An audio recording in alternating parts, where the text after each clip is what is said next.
الحمد لله نحمده ونستعينه ونستغفره ونعوذ بالله من شرور أنفسنا ومن سيئات أعمالنا من يهده الله فلا مضل له ومن يضلل فلا هادي له أشهد أن لا إله إلا الله وحده لا شريك له وأشهد أن محمدا عبده ورسوله.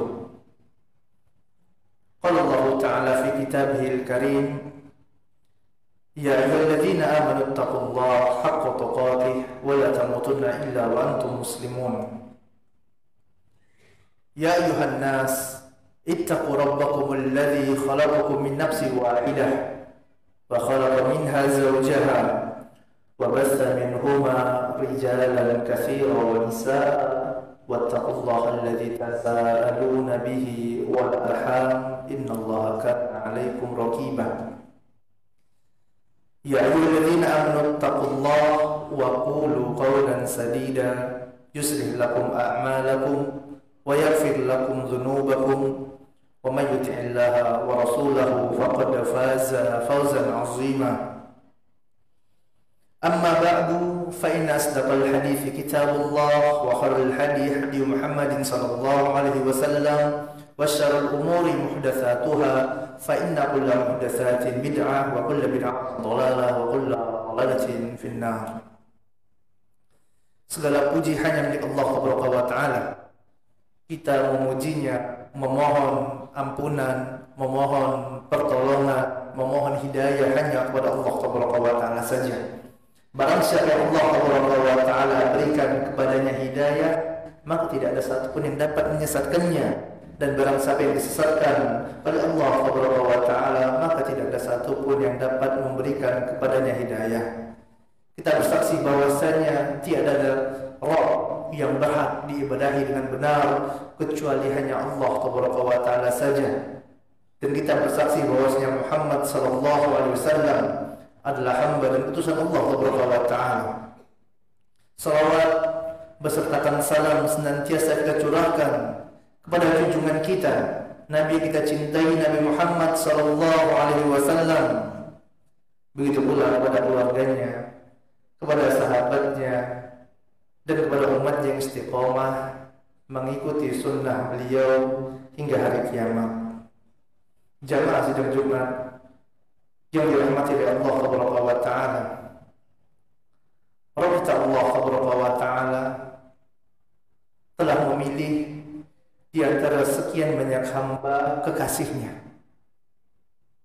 Allah Subhanahu wa taala telah menjadikan di antara orang-orang yang mulia hamba yang lebih dicintai oleh Allah Subhanahu wa taala, diberikan keutamaan yang lebih oleh Allah Subhanahu wa taala, yang Allah Subhanahu wa taala jadikan dia sebagai kekasihnya, yang Allah Subhanahu wa taala jadikan dia sebagai khalilnya, Khalilur Rahman, yaitu adalah Nabi Allah Ibrahim alaihi salatu wassalam. Rasulullah sallallahu alaihi wasallam mengatakan dalam hadis yang diriwayatkan oleh Ibnu Hibban, sungguhnya Allah Subhanahu wa taala telah menjadikan aku sebagai khalil. Kata Nabi Muhammad sallallahu alaihi wasallam, "Innallaha attakhadhani khalila." Sungguh Allah taala telah menjadikan Nabi Muhammad sallallahu alaihi wasallam sebagai kekasihnya. Karena takhadha Ibrahim khalila, sebagaimana Allah taala telah menjadikan Nabi Ibrahim sebagai khalilnya. Dalam Quran surah Nisa ayat 125, Allah Subhanahu wa taala berfirman, "Wa man ahsanu dinan mimman aslama wajhahu lillahi wa huwa muhsin wattaba'a millata Ibrahim hanifa wattakhadallahu Ibrahim khalila." Maka kata Allah Subhanahu wa taala, siapakah yang lebih baik agamanya daripada mereka yang mengikhlaskan agamanya, ibadahnya hanya kepada Allah wa ta'ala. Wattaba'a millata Ibrahim hanifa, dan mengikuti millahnya Nabi Ibrahim. Agama Nabi Ibrahim hanifa, agama yang lurus, agama yang mentauhidkan Allah wa ta'ala, agama yang tidak mencampur adukan antara ibadah kepada Allah wa ta'ala dengan ibadah kepada selainnya, ibadah yang mengikhlaskan hanya kepada Allah wa ta'ala saja. Wattakhadallahu Ibrahima khalila, dan Allah wa ta'ala telah menjadikan Nabi Ibrahim sebagai khalilnya, kata Allah wa ta'ala. Berkata Syekh Abdul Rahman bin Nasir As-Sa'di rahimahullahu ta'ala sewaktu menjelaskan firman Allah wa ta'ala dalam surah An-Nisa ayat 125 ini tentang makna khalil atau khullah, yakni a'la darajati minal mahabbah. Yang dimaksud dengan khalil ataupun khullah di sini adalah a'la darajat, tingkatan yang tertinggi dalam cinta.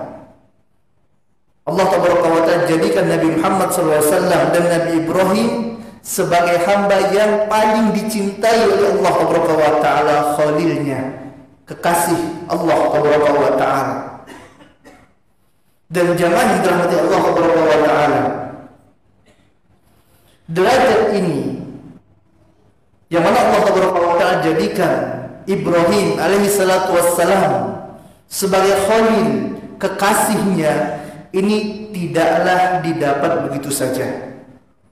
Tidaklah tiba-tiba Allah berikan derajat khalil kepada Nabi Muhammad SAW, begitu juga kepada Nabi Ibrahim alaihi salatu wassalam. Akan tapi Allah Ta'ala berikan kepada mereka ujian-ujian. Allah Ta'ala lihat bagaimana pengorbanan hambanya ini. Allah lihat bagaimana bukti cinta mereka kepada Allah Ta'ala. Dalam surah Al-Baqarah ayat 124 Allah Ta'ala berfirman, A'udzu billahi minasyaitonir rajim. Wa idh ibtala Ibrahim rabbuhu bikalimatin fa'atammahum. Qala inni ja'iluka lin-nasi imama. Qala wa min dzurriyyati. Qala la yanalu 'ahdiz zalimin. Wa idh ibtala Ibrahim rabbuhu bikalimat. Ketika Allah Ta'ala menguji Nabi Ibrahim alaihi salatu wassalam bikalimat, dengan ujian-ujian, dengan perintah dan larangannya, fa'atammahun, maka Nabi Ibrahim alaihi salatu wassalam pun sukses dalam menjalankan dan melalui ujian dari Allah Ta'ala. Nabi Ibrahim alaihi salatu wassalam berhasil meraih cinta Allah Ta'ala dengan pengorbanannya. Dan Allah Ta'ala akhirnya jadikan Nabi Ibrahim sebagai imam bagi manusia. Allah jadikan Nabi Ibrahim alaihi salatu wassalam kekasihnya dan imam bagi manusia semuanya. Bahkan Allah Ta'ala jadikan Nabi Ibrahim sebagai Abul Anbiya, bapaknya para nabi.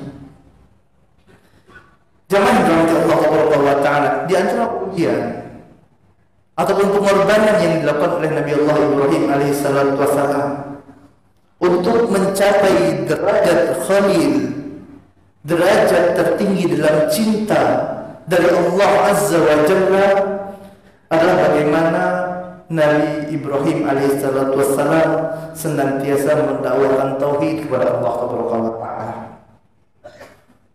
Nabi Ibrahim alaihi salatu wassalam senantiasa mengajak manusia untuk mengesahkan Rabbul Alamin, mengikhlaskan ibadah kepada Allah Ta'ala. Nabi Ibrahim berdakwah kepada keluarganya. Nabi Ibrahim alaihissalam berdakwah kepada kaumnya, berdakwah kepada pemimpinnya. Allah Ta'ala berfirman dalam surah Maryam, A'udzu billahi minasyaitonir rajim. Idz qala li abihi ya abadi lima ta'budu ma la yasma' wa la yubsir wa la yughni anka syai'a. Ketika Nabi Ibrahim alaihissalatu wassalam berkata kepada bapaknya, ya abati, wahai ayahandaku, lima ta'budu ma la yasma' wa la yubsir wa la yughni anka syai'a. Mengapa kau ibadahi sesuatu yang tidak bisa mendengar, sesuatu yang tidak bisa melihat itu, dan sesuatu yang tidak bisa memberikan manfaat kepadamu? Lihat bagaimana Nabi Ibrahim alaihissalatu wassalam mendakwakan tauhid kepada bapaknya, mengajak bapaknya untuk mengesahkan Allah Subhanahu wa taala.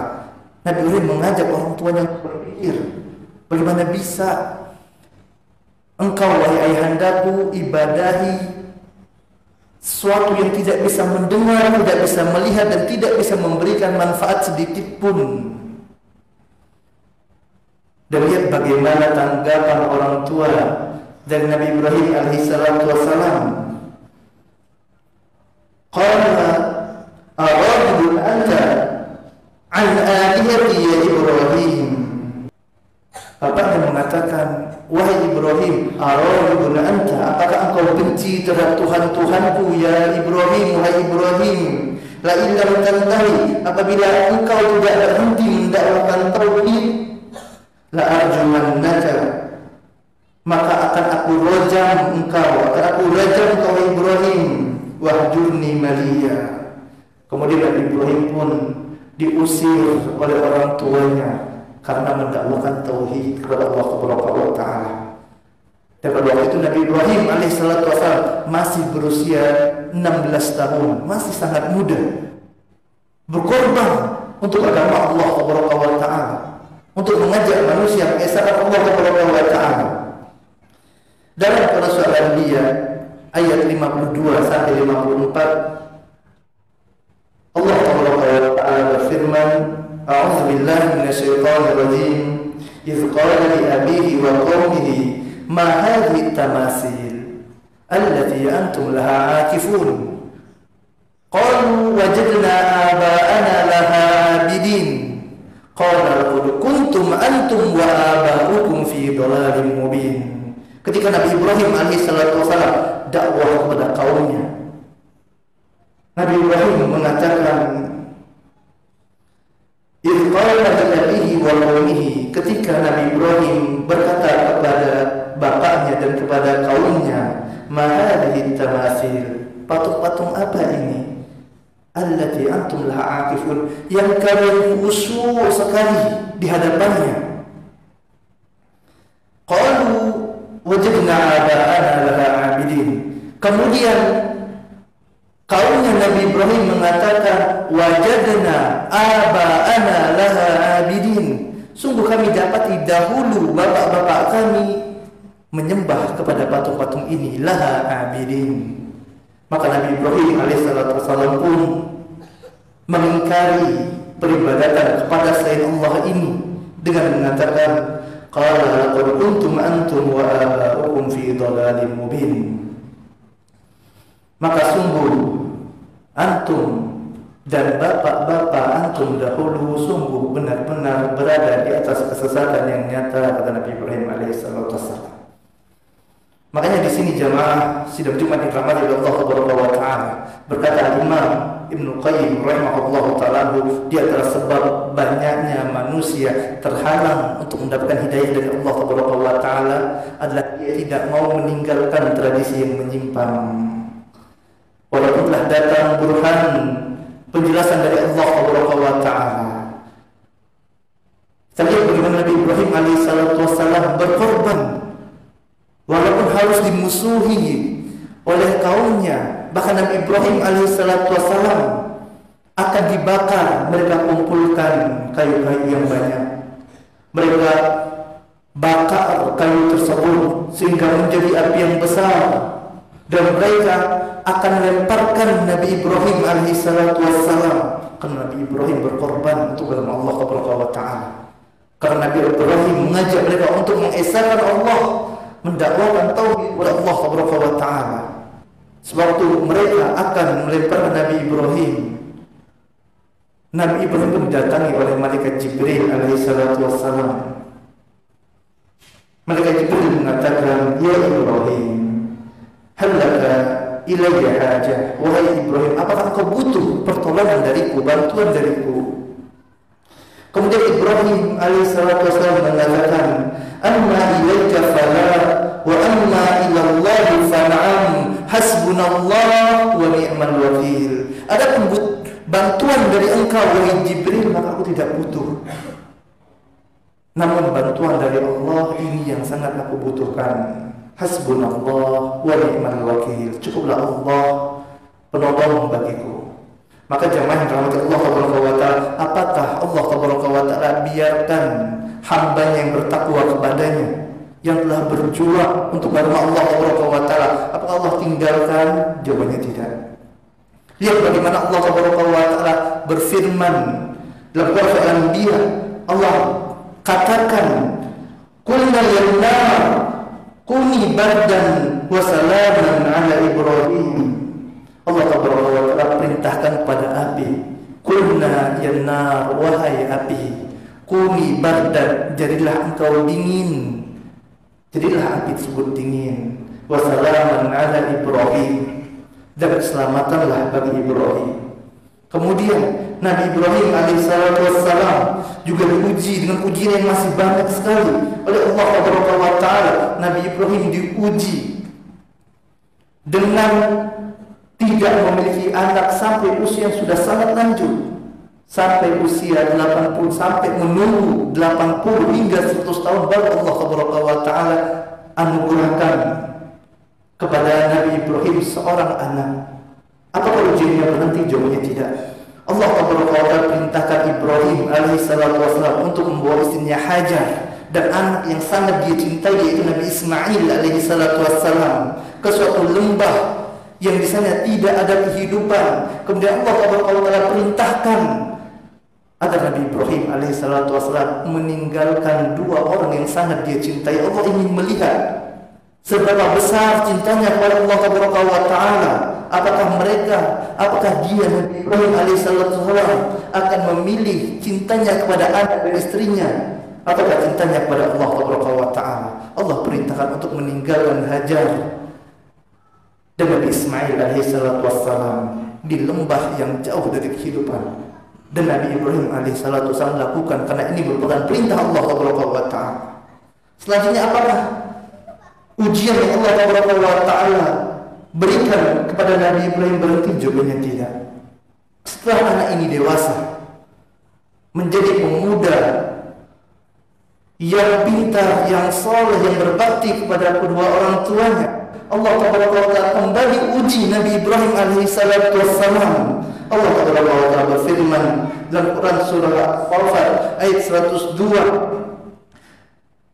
"Falamma balagha ma'ahu sa'ya qala ya bunayya inni ara fil manami anni azbahuka fanzur madza tara." Sewaktu usia Nabi Ismail telah dewasa, Allah perintahkan Nabi Ibrahim untuk menyembelih anak tercintanya karena Allah Subhanahu wa taala. Maka Nabi Ibrahim pun berkata kepada anaknya, "Ya bunai, wahai anakku, sungguh aku melihat fil manami, dalam mimpiku, anni azbahuka, aku menyembelihmu." Dan ini adalah wahyu dari Allah Subhanahu wa taala. "Fanzur madza tara." Maka bagaimana pendapatmu wahai anak yang aku cintai? Qal ya abati if'al ma tu'mar satajiduni insyaallahu minas sabirin. Apa kata Nabi Ibrahim, Nabi Ismail alaihissalatu wassalam kepada ayahnya Nabi Ibrahim? Nabi Ismail mengatakan, "Qala ya abati, wahai ayahandaku, if'al ma tu'mar, lakukanlah apa yang diperintahkan Allah kepadamu. Satajiduni insyaallahu minas sabirin, maka engkau akan dapatkan aku termasuk orang-orang yang bersabar." Jamaah sedang Jumat yang dirahmati Allah Subhanahu wa taala, inilah sebagian ujian yang Allah Subhanahu wa taala berikan kepada Nabi Ibrahim alaihissalatu wassalam dari ujian-ujian yang banyak sekali Kita lihat bagaimana pengorbanan Nabi Ibrahim alaihissalatu wassalam yang tidak sedikit. Bagaimana Nabi Ibrahim alaihissalatu wassalam rela untuk meninggalkan istrinya, meninggalkan anaknya, menjauhi kelezatan dunia untuk Allah Azza wa Jalla, berkorban untuk Allah Tabaraka wa Ta'ala, sehingga Allah Tabaraka wa Ta'ala pun menjadikan Ibrahim alaihissalatu wassalam sebagai kekasihnya, sehingga Allah Tabaraka wa Ta'ala muliakan wattakhadallahu Ibrahima khalila, dan Allah Tabaraka wa Ta'ala pun menjadikan Nabi Ibrahim sebagai khalilnya, sebagai kekasihnya. Aku qawli hadza astaghfirullah li wa lakum.